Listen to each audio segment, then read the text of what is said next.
Nous allons vous présenter un travail réalisé dans le cadre de cette UE sur les politiques de formation professionnelle. Nous sommes partis d'un constat assez simple mais très préoccupant. En France, l'accès à la formation et à la certification professionnelle reste fortement inégal, alors même que le système se présente comme un levier de sécurisation des parcours pour tous les actifs. Dans le même temps, ce système s'est fortement structuré autour d'un couple certification-financement.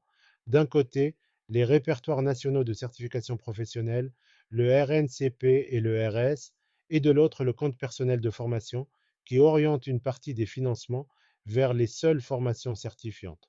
Sur le papier, l'idée est cohérente. Pour bénéficier d'un financement public ou mutualisé, il faudrait que la formation prépare à une certification reconnue, censée être utile pour l'emploi. Mais sur le terrain, on observe des effets beaucoup plus ambivalents. Des inégalités d'accès persistantes à la formation et aux certifications. Une offre de certification pléthorique et parfois illisible. Une forme de marchandisation de la certification. Et dans certains secteurs comme le numérique, un décalage entre les certifications RNCP et les certifications vraiment demandées par les employeurs. La question qui nous a guidés est donc la suivante.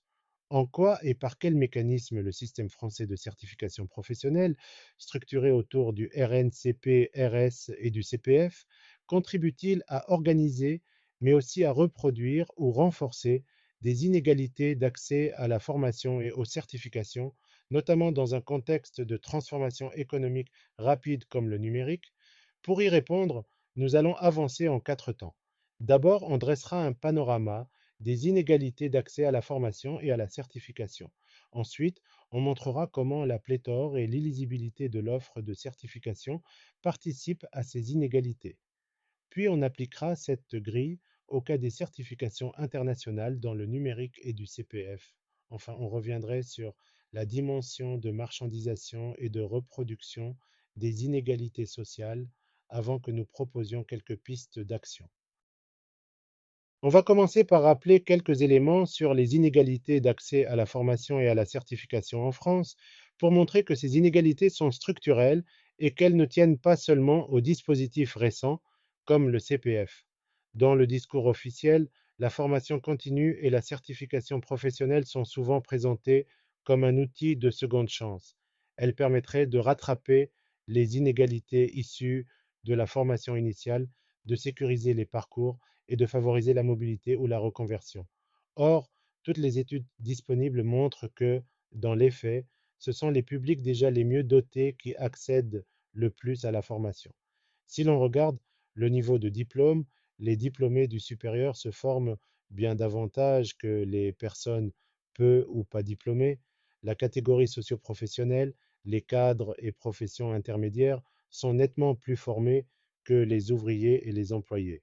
La taille de l'entreprise, les salariés des grandes structures ont davantage accès à des dispositifs de formation structurés que ceux des TPE, PME. L'âge, les plus jeunes actifs bénéficient souvent davantage de formation que les seniors, alors même que ces derniers peuvent avoir des besoins importants de maintien dans l'emploi. Et enfin, le statut, les demandeurs d'emploi et les personnes en situation d'emploi précaire restent globalement moins formés que les salariés stables. On retrouve le même type de logique quand on observe l'accès aux certifications. L'obtention de titres, de diplômes ou de certificats en cours de vie active reste plus fréquente chez les publics qui ont déjà un capital scolaire élevé, un environnement professionnel favorable et des employeurs investis dans la gestion des compétences. Autrement dit, la formation continue ne joue pas pleinement le rôle de correcteur des inégalités sociales. Au contraire, elle tend à les reproduire. Ceux qui ont déjà les ressources scolaires, économiques, sociales, mobilisent plus facilement les dispositifs disponibles. Ceux qui en auraient le plus besoin peinent à y accéder. Cette situation est importante à garder en tête parce qu'elle constitue le contexte de fond dans lequel viennent s'inscrire la politique de certification, les répertoires RNCP, RS et le CPF. À partir de là, une question clé devient comment la manière dont l'offre de certification est structurée en termes de volume, de lisibilité et d'hétérogénéité contribue-t-elle à renforcer ou non ces inégalités? On va s'intéresser à un autre aspect du système, la manière dont l'offre de certification est organisée et ce que cela produit en termes de lisibilité et d'égalité d'accès. Aujourd'hui, le système français de certification professionnelle repose principalement sur deux répertoires, le RNCP qui recense les diplômes et titres à finalité professionnelle et le RS qui recense des certifications complémentaires souvent plus ciblées. Sur le papier, ces répertoires sont censés apporter une forme de garantie. Ce qui y figure aurait été évalué, structuré et reconnu pour son utilité professionnelle. Dans la pratique, on constate une inflation très forte du nombre de certifications. On parle de plusieurs dizaines de milliers de certifications actives pour un nombre de familles de métiers beaucoup plus restreint. On assiste donc à une sorte de pléthore de titres, de labels, de blocs qui rendent le système extrêmement complexe. Cette inflation s'accompagne d'une hétérogénéité, des niveaux très différents, des finalités variées, des formats et des durées hétérogènes, des certificateurs de nature très diverse. Pour un individu, surtout lorsqu'il est peu familier du système éducatif ou de la gestion des compétences, il devient très difficile de s'y retrouver, de comparer deux certifications, de comprendre leur niveau réel, d'anticiper leur valeur sur le marché du travail, ou même de savoir laquelle est vraiment pertinente pour son projet. Cette complexité n'est pas neutre, elle suppose de disposer d'un certain capital culturel et social, savoir où chercher l'information, comment l'interpréter, à qui demander conseil. Plus on est démuni, moins on est équipé pour circuler dans ce système pléthorique et illisible.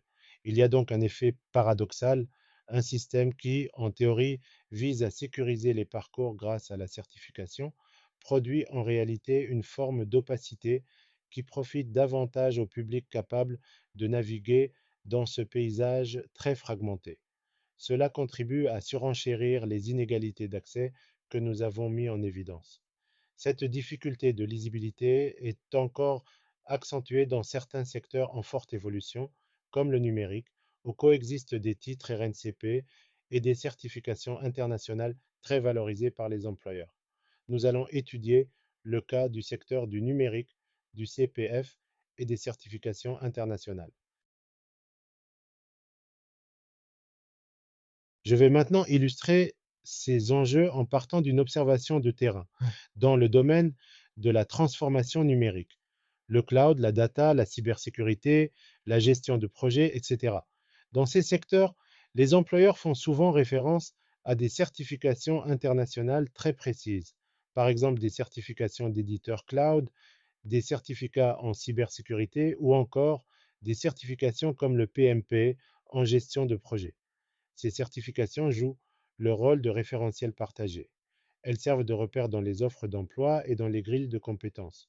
Or, une partie importante de ces certifications n'est pas ou peu inscrite au RNCP ou au RS, ou seulement de manière indirecte. Conséquence, elles ne sont pas directement éligibles au CPF. Cela crée une première tension. D'un côté, un système de certification nationale et un CPF censé orienter les financements vers les formations utiles pour l'emploi.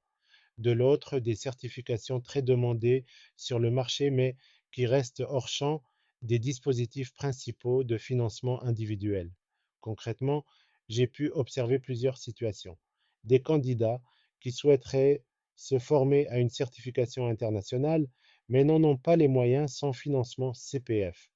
Des organismes de formation sérieux qui cherchent à répondre à cette demande, mais qui ne peuvent pas proposer ces parcours directement via CPF, faute d'inscription de la certification dans les répertoires.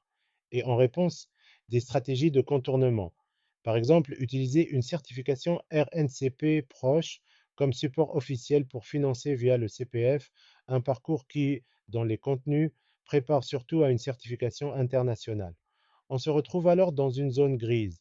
Juridiquement, les organismes ne sont pas toujours dans l'illégalité, mais le discours officiel du système, nous finançons uniquement des formations certifiantes reconnues pour leur valeur d'usage, est mis à l'épreuve. En termes d'inégalité d'accès, l'effet est clair. Les personnes ou les entreprises qui disposent de ressources financières peuvent financer ces certifications internationales en dehors du CPF. Celles qui dépendent presque exclusivement du CPF sont en pratique limitées à l'univers des certifications RNCP-RS qui ne recouvrent pas toujours les certifications les plus valorisées sur le marché. Ce cas illustre un décalage possible entre la promesse de pilotage par l'emploi et la valeur d'usage réel des certifications. Il rejoint les constats sur l'illisibilité et renvoie plus largement à la question de la marchandisation de la certification et de la reproduction des inégalités sociales sur laquelle on va maintenant revenir. Je voudrais maintenant replacer ces éléments dans une perspective plus sociologique autour de deux idées, la reproduction des inégalités sociales par le système de certification et la marchandisation de la formation et du savoir. D'abord, comme on l'a vu précédemment, le système de formation professionnelle n'efface pas les inégalités issues de la formation initiale. Au contraire, le diplôme obtenu à l'issue de la formation initiale continue de surdéterminer les trajectoires professionnelles. Les publics déjà diplômés, insérés dans des environnements favorables, accèdent plus facilement à la formation continue et aux certifications. Les autres restent en marge. En théorie, la certification professionnelle pourrait jouer un rôle de seconde chance. Mais dans la pratique, la manière dont le système est organisé, pléthore de titres, logique de marché, couplage avec le CPF, tend à renforcer certains écarts. On assiste à une véritable course à la certification où les individus les mieux informés accumulent titres et labels pour renforcer leur employabilité. Les organismes de formation développent des offres packagées, très orientées vers la vente de produits certifiants, parfois plus que vers la construction de parcours cohérents. Le financement par CPF, conditionné à l'éligibilité RN-CP-RS, contribue à structurer un marché de la certification, où certains acteurs savent très bien se positionner, tandis que les publics les plus éloignés restent souvent spectateurs. Dans ce contexte, la certification risque de devenir un vecteur supplémentaire de différenciation entre ceux qui maîtrisent les codes, savent choisir les bonnes certifications et peuvent au besoin compléter par des financements personnels et ceux qui, faute de ressources économiques ou culturelles, se contentent d'une offre plus standardisée, pas toujours alignée sur les besoins réels du marché ou sur leurs propres projets. On retrouve alors la question centrale évoquée, la certification continue-t-elle à jouer le rôle de garantie de valeur d'usage pour tous, ou bien devient-elle un produit parmi d'autres dans un marché concurrentiel, accessible en priorité à ceux qui ont déjà les moyens d'en profiter? À partir de ces différents éléments, on va conclure en synthétisant nos constats et en ouvrant quelques pistes d'amélioration possibles, à la fois du côté des politiques publiques et des pratiques professionnelles. Pour conclure, on va reprendre brièvement les principaux éléments que nous avons mis en évidence et proposer quelques pistes de réflexion. D'abord, nous sommes partis d'un constat d'inégalité d'accès à la formation et à la certification professionnelle. Ces inégalités sont fortement structurées par le niveau de diplôme initial, la catégorie socio-professionnelle, la taille de l'entreprise, l'âge et la situation sur le marché du travail. Ensuite, nous avons montré que l'architecture même du système de certification, pléthore de titres, illisibilité, hétérogénéité, loin de corriger ces inégalités, tend à les accentuer. Naviguer dans ce système suppose de disposer de ressources informationnelles et culturelles dont tous les publics ne disposent pas. À travers le cas du numérique et des certifications internationales, nous avons illustré un décalage entre les certifications éligibles au CPF et celles réellement demandées sur le marché, avec des effets d'inégalité très concrets. Certains publics peuvent accéder aux certifications internationales les plus valorisées. D'autres restent enfermés dans un univers de certification nationale pas toujours reconnu par les employeurs ou bien dépendent de dispositifs de contournement. Enfin, nous avons insisté sur la dimension de marchandisation. La certification devient un objet de marché dopé par les règles d'éligibilité au CPF, ce qui peut renforcer la reproduction des inégalités plutôt que jouer le rôle de seconde chance. À partir de là, quelques pistes d'action peuvent être envisagées sans prétendre proposer la solution. Du côté des politiques publiques, travailler à une simplification et une meilleure lisibilité des répertoires, renforcer la transparence sur la valeur d'usage des certifications, insertion, adéquation emploi-formation, réfléchir à une articulation plus fine entre RNCP, RS et certaines certifications internationales qui jouent un rôle structurant dans des secteurs comme le numérique, afin de limiter les effets d'exclusion et les zones grises.